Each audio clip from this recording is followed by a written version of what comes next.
5 workout mistakes beginners make. Hi everyone, Dan here from the Geek Physique, back for another video. Before we get into it, make sure you like the video, subscribe to the channel and ring the bell. And we're going to have a link in the description box to join our next free 7-day challenge covering the principles in this video and more. So it's covering food, training and consistency in just 10 minutes a day for 7 days. So let's get into it. Mistake number 1. Beginners have no plan. Yes, something is better than nothing, of course, but a plan is crucial to get to your goals.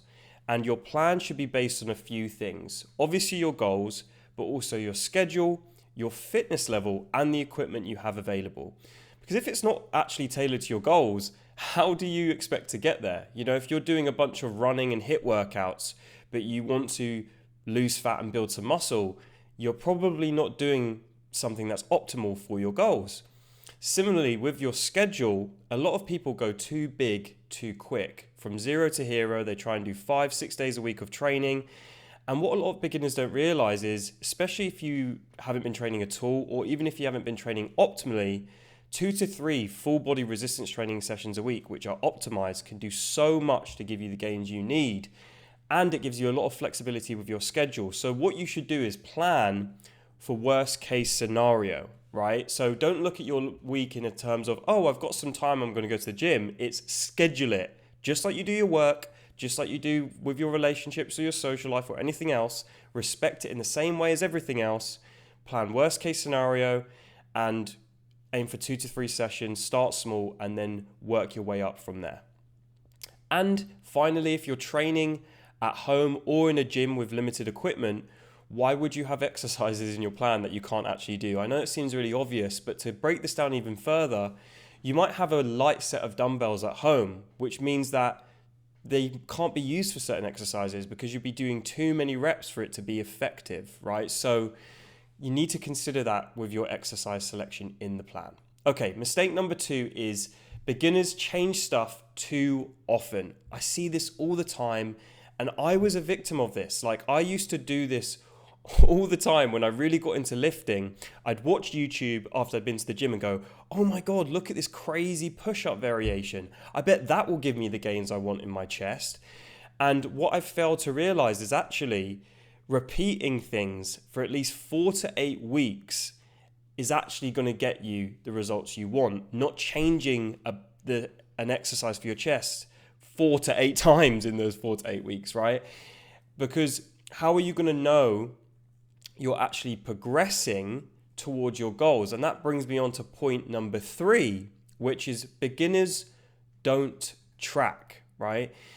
And it's crucial, tying back into point number 2, that you have progressive overload to get to your goals. I'm going to repeat that one more time. Progressive overload is crucial for your goals. So tying back into point number 2, how are you going to know you're getting to your goals? Like if you want a bigger chest, right? If you're changing things all the time, how do you know that a few push-ups of this compared to a few reps on the bench press is more or the same or even less, right? You need to be doing more over time.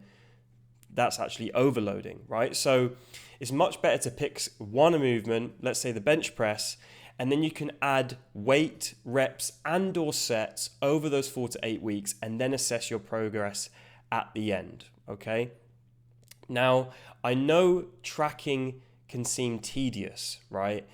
It's like, oh, I have to write this stuff down. But 1, you're going to be resting anyway in between your sets, so you do have the time, okay? Don't say you don't have the time because you do. And 2, it ensures that you're actually moving forward because you can check what you got last time you did this workout. Okay, last time, I did whatever, like 40 kg on the bench press for 10 reps. This time I'm going to try and get 11, or maybe I'll try to do 42.5 kg and then still get 10 reps, but I've increased the weight, right? And you can ensure you're actually moving forward. And the last piece of this is it gives you mini wins, right? It boosts your motivation as you go through, because motivation's fleeting, guys. You'll probably watch this video or videos on YouTube and think, oh yeah, I'm going to go train. But it's the days where you don't feel like training, that's where you really prove to yourself how serious you are about this, right? And one thing you can do to really keep you on that good track is track. Because you can then celebrate your mini wins, right? And you can go, especially if you're working with like a trainer or if you're in a community or you do go to a gym, other people are going to be doing a similar thing if they're doing it right. And you can talk about it with them. Oh my God, in the last few weeks, I've added 10 kg to my bench press or whatever it is. Okay. And that's a big win. And you should celebrate those things because, like I said, it will be positive for your motivation going forward. Point number 4, mistake number 4 is beginners sacrifice form for weight. I'm going to say this one more time as well. Beginners sacrifice form for weight. This is one of the most common things I see, and I see it more of the time with guys. Okay, we work mostly with guys. We do work with some ladies as well, and have worked with ladies in the past. But we're in the gym or working out at home to train our muscles. We're not there to train our ego. And I think a lot of guys miss this, right? They might go with a friend because they not always motivated, so they feel like they need a workout buddy to go with them. Or they see other guys that are similar in stature to them in the gym. So I think it's more of a thing maybe in the gym. And you think, oh, I need to be lifting the same as him because he's the same size as me, right? And it's just all BS. Like, flush it out of your mind. What you should be doing is comparing yourself to who you were yesterday, not someone else today, right? Like Jordan Peterson says, if you don't know him, check out his books, check out his work. But that's what he says, and it's a really good mantra to live by, because then, tying back into point number 3 and point number 2, when you have a plan and you track it, it doesn't matter what other people are doing. You just need to beat what you did last time. So that's what I say to our guys is match it or beat it. Match it or beat it, and then you'll slowly move up like that, right? And something else you should keep in mind here is all of your movements should be full range of motion, as long as you don't get any kind of weird joint pain or anything like that. And there's a few reasons for this. One, it's safer. If you cut the range of motion, you're going to have to lift more weight to get the same effect. And there's higher injury risk with the more weight you lift. Another thing to keep in mind here is people always say, keep the tension on the muscle, keep the tension on the muscle, right? If you do a deep squat, as far as you can go down, maybe not arse to grass, right? But as far as you can go down to parallel or even below, you're going to get a lot more gains out of that than just keeping in a certain range, right? You are. And there's science that backs this. There's something called stretch-mediated hypertrophy. And it's just a fancy way of saying when a muscle is lengthened, it will actually produce a special type of hypertrophy that isn't produced if you didn't otherwise do that. And they've seen it in studies where people just stretching, especially beginners, just stretching can actually produce a muscle building effect because they're stretching the muscle out, right? So another exercise example of this is if you do a hip hinge, which is kind of like a deadlift, like a Romanian deadlift or a good morning or something like that. If you go as far as you can go down with good form, with a good solid back, you're not rounding over, you're going to feel it, if you're doing it properly, all in your hamstrings, all the way down, all the way up. All of that tension is in your hamstrings, right? Rather than just cutting the range of motion short so you can lift extra weight, put more risk on your back, right? Slight side point, I'm going to be doing a video on very soon. Why do so many people injure themselves doing deadlifts? Because they lift a bunch of weight that they can't actually lift. They cut the range of motion or they lift it without control. And again, what are you here for, right? We work with guys that mostly want to lose a bit of body fat mainly and want to build a bit of muscle. Maybe you're just scrawny and you want to build a bit of muscle, or you have a lot of fat to lose, but you're one of those three, right? So you want to bulk up, you want to lose some fat, or you want to reshape yourself, okay? None of that has to do with trying to pack on as much weight on the bar as you can lift. That's what powerlifters do, and this is not what I'm talking about in this video, okay? So like I said before, train your muscles, do not train your ego.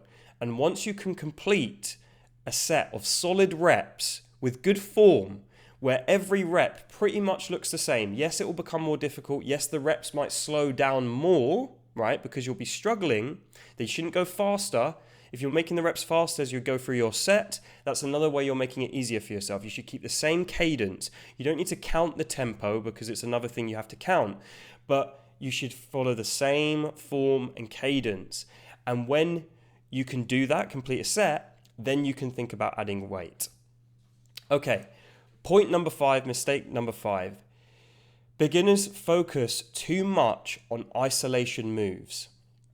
Your plan should be made up of majority compound lifts. So that's things like squats, push-ups, different variations of the deadlift, rows, pull-ups, pull-downs, all of this good stuff where, if you don't know, a compound lift is a lift where it's involving multiple muscles rather than just one main muscle group, right? So a row is going to involve muscles in your back musculature, even your rear delts and your biceps. A bicep curl is just going to involve your biceps, right? There's the distinction. But I do want to highlight, actually, before I get onto my next point, the reason it's so important is because you're using multiple muscles at the same time, you can lift more weight. You'll never be able to get the same kind of stimulus from an isolation move that you can from a compound lift. But that brings me on to my next point. It doesn't mean that isolation moves are useless. There's certain isolation moves I believe are crucial for overall body development. Okay, I wouldn't say all isolation lifts are absolutely crucial, but here are some ones that I find to be the most crucial for myself and the guys that we work with. So lateral delts. If you do lateral raises like that, or some kind of upright row, if they're okay for your shoulders. But lateral delts do not get a lot of work when you do overhead pressing. They get a little bit of work. When you do some rear delt work as well, depending on which angle you're pulling from, they can get work as well. But you want to ensure that you're doing some lifts in your program that either concentrate on the lateral delt specifically, or if you're doing any rear or front delt work, it comes into play to a significant degree, right? So I'll give you some example movements now. You've got the lateral raise where you stop about here. You've got the super ROM lateral raise, which is super range of motion, where you come all the way up. And people who don't know about this movement will go, well, your front delts come into play when you go past here and go up. Yeah, they do. But if you, again, want to work on both, it's a good way of working on both. And it gives you the full range of motion of the shoulder girdle. So I don't ever actually do overhead presses. It's just a personal preference. I don't program them very much for my clients because you get a lot of front delt work in your program anyway from all your chest movements, right? So you don't need to do any front raises. Front raises is one of the most useless exercises in my opinion. Instead, do some kind of lateral raise, some super ROM lateral raise, or an upright row to get that lateral delt. Next is biceps. Yes, they are worked in your rows. They are worked in your pull downs. So anything where you're pulling vertically or horizontally, they will get some work, but there's such a small muscle group, and this is similar to the lateral delts and the last one I'll talk about. There's such small muscle groups that they don't take on a lot of damage and they recover quite quickly, right? You'll find this, that after you do a back workout, your back may be sore, like your lats, you may feel soreness all down here, but actually your arms might not be as sore for as long. So what that's telling you is your body's telling you, you can probably train me again, 1, and 2, you could probably do some more direct work to this area to get to more stimulus, more volume, and therefore more muscle growth. So I would advocate for training, isolating the biceps with, bicep curls, some kind of hammer curl. There's lots of different variations you can do. Like I said in the previous points, make sure you just pick one or a few exercises at most, progress them for 4 to 8 weeks, and then you can think about changing things up. But biceps is definitely a good one to train. And then last but not least, calves, right? Calves don't really get any work from any compound lift. Some people don't like training them. Some people don't care about growing them. They are quite a hard muscle group to grow because depending on the way your calves are shaped, you're kind of restricted by that first and foremost, because some people just have big muscle bellies on their calves, right? So they might just have big calves anyway, genetically, just from walking. Another thing you might find if you're quite overweight as well is you'll have big calves, usually, not always, but usually because you're just carrying more weight and you're walking all of the time, right? And similarly to the lateral delts and the biceps, your calves are quite a small muscle group. So they don't take on a lot of damage. They recover quite quickly. And so you can add in some extra volume. And of course, for calves, out of all of these, they don't really get any work anyway. So you should probably have some isolation, some amount of isolation work in there for them. Now, to summarize this last point, going back to the compound lifts and the isolation moves, I'm going to just touch on this very quickly. It's kind of a side point. You want to get a certain amount of volume in every week for your program to be effective. Now, when you're a beginner, especially if you haven't been training at all, any amount of volume is going to be better than nothing. It truly is. So if you do a set of push-ups, it will probably do something versus not doing a set. But past a certain point, probably something like, depending on the muscle group, something anywhere between 6 to 10 sets per week per muscle group. And I know that's a big range, all the way up to 20 sets per week maximum. You kind of have a range there depending on what's going to be effective for you, and it will change between your muscle groups. But to simplify it, guys, aim between, like, especially if you're a beginner, between 6 and 15 at most, I would say, for beginners, and have more sets for your you might be able to get more sets in there for the smaller muscle groups, because again, they don't take much damage. They can recover quicker. Like, I'll give you an example, just 2 examples here. One is my hamstrings, right? I only really need, if you do hip hinge exercises correctly, right? You keep the same amount of knee bend pretty much throughout the whole movement until you get to the bottom, right? You'll see a lot of people do Romanian deadlifts where they'll start bending their knees as it gets more difficult and they feel the pain, right? Because it is painful in the actual muscle, not in the joint, in the muscle. So they'll just bend their knees to take the pain off, because that's what your body wants to do, right? It doesn't want to be in pain. So especially when you're not used to lifting, it will kind of force you to just bend your knees and make it easier for yourself. And then people lift more weight. Like I said before, they do more sets when they don't really need to. For pretty much the entirety of my program, I'll usually do some kind of curl movement for my hamstrings, which you don't have to do. There are some benefits to it. We can go over that in another video, but I usually do a curl and a hip hinge. And for the hip hinge, for the whole program, 4 to 8 weeks, I usually do 2 sets per week. And I'm sore for days after, because I go down under control and I lightly touch the bottom. I don't slam the weight. I don't lose tension on the muscle, right? Because tension is important. But I go all the way down, and I actually do stiff-legged deadlifts, different to Romanian deadlifts where you touch the bar actually to the floor because I have the flexibility. Go all the way down, then come up. Go all the way down under control and then come up.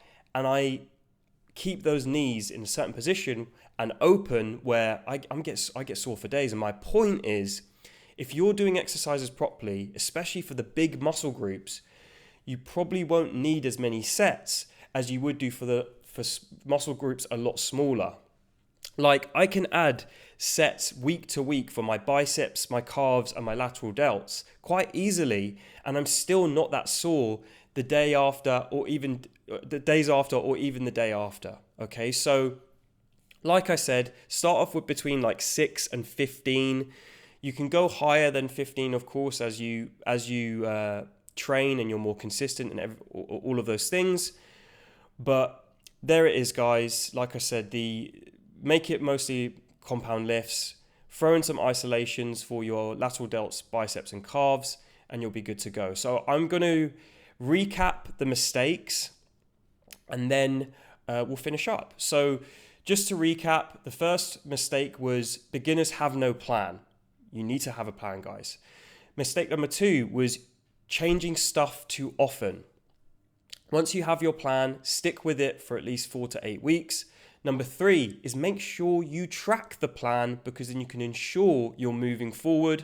Number 4 is do not sacrifice the form for weight. You will get good gains if you've got good form with a challenging weight, not the weight the guy's using next to you just to satisfy your ego. And number 5, don't focus too much on isolation moves, but if you do, lateral delts, biceps and calves are probably the ones you want to throw in.